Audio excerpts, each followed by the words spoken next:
کبھی سوچا ہے کہ کچھ لوگوں کا کردار چٹان کی طرح مضبوط کیسے ہوتا ہے؟ کیا یہ کوئی ایسی چیز ہے جو انہیں پیدائشی ملتی ہے یا اسے بنایا جا سکتا ہے؟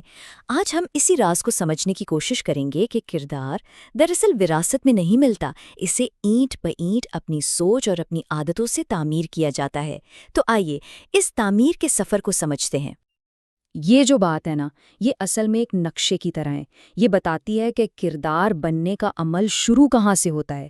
یہ ایک زنجیر ہے، ایک چین ریاکشن۔ سوچ سے لفظ نکلتے ہیں، لفظوں سے عمل ہوتا ہے، بار بار عمل کرنے سے عادت بنتی ہے، اور عادتیں ہی مل کر انسان کا کردار بناتی ہیں۔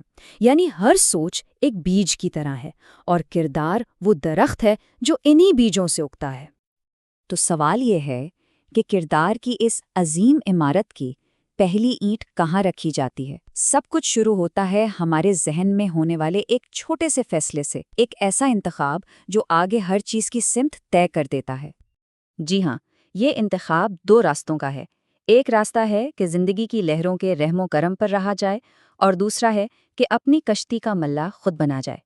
ایک سوچ منفی ہے جو حالات پر صرف رد عمل دیتی ہے، دوسری سوچ مثبت ہے جو خود پہل کرتی ہے۔ ہمارے کردار کا سفر اصل میں اسی چوراہے سے شروع ہوتا ہے۔ ایک لمحے کے لیے رک کر سوچا جائے کہ اس زندگی کی گاڑی کا سٹیئرنگ وہیل اصل میں کس کے ہاتھ میں ہے؟ کیا اسے حالات اور دوسرے لوگ چلا رہے ہیں، یا اس کا کنٹرول ہمارے اپنے ہاتھ میں ہے؟ اس سوال کا جواب ہی اصل میں ذاتی ذمہ داری کی بنیاد رکھتا ہے۔ ان دونوں ذہنیتوں کا فرق ان کی زبان سے ہی صاف ظاہر ہو جاتا ہے۔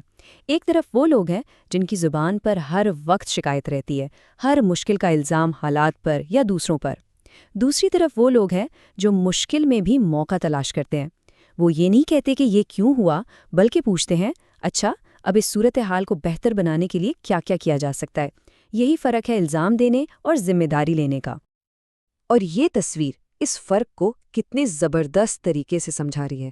ایک پہل کرنے والا شخص آگ لگنے کا انتظار نہیں کرتا کہ جب لگے گی تب بجھائیں گے، نہیں، وہ پہلے سے ہی آگ بجھانے کا انتظام رکھتا ہے۔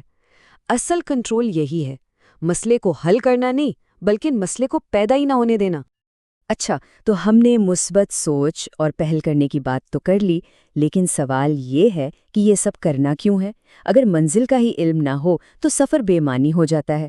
تو اب ہمیں یہ سمجھنا ہوگا کہ ہم یہ مضبوط کردار کس مقصد کے لیے بنا رہے ہیں۔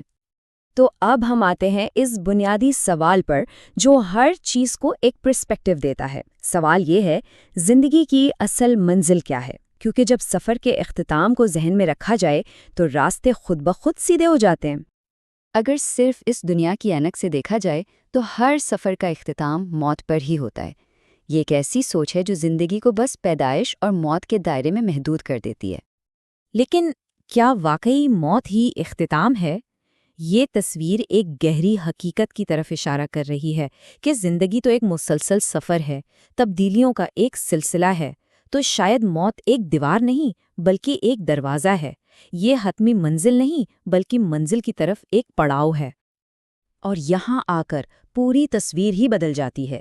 ایمان کی روشنی میں اصل منزل موت نہیں بلکہ موت کے بعد کی زندگی ہے۔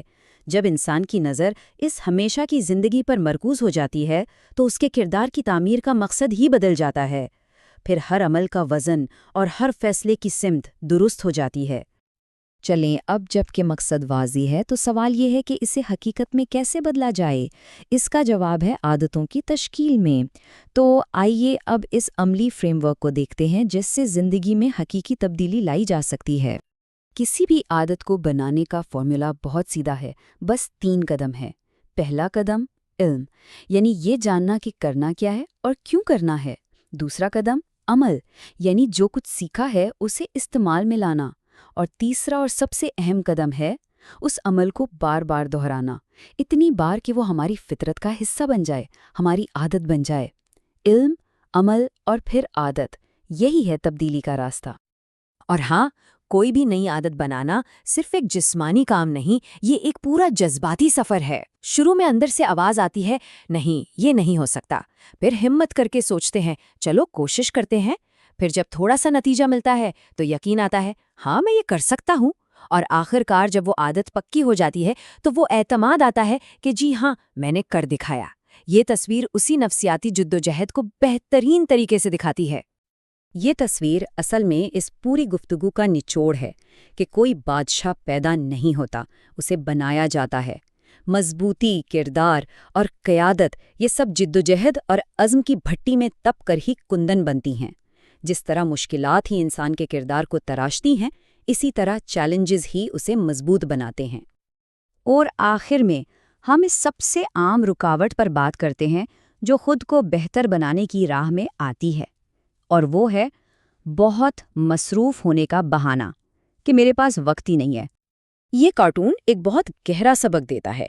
اکثر ہم کام کرنے میں اتنے مصروف ہوتے ہیں کہ ہم اپنے اوزار یعنی اپنی صلاحیتوں کو تیز کرنے کے لیے وقت ہی نہیں نکالتے، جبکہ حقیقت یہ ہے کہ ایک تیز کلہاڑی سے کام زیادہ مؤثر طریقے سے اور کم وقت میں ہوتا ہے۔ خود پر وقت لگانا، اپنی صلاحیتوں کو نکھارنا کبھی بھی وقت کا ضیاع نہیں ہوتا۔ تو یہ سارا تجزیہ اس ایک سوال پر آ کے ختم ہوتا ہے۔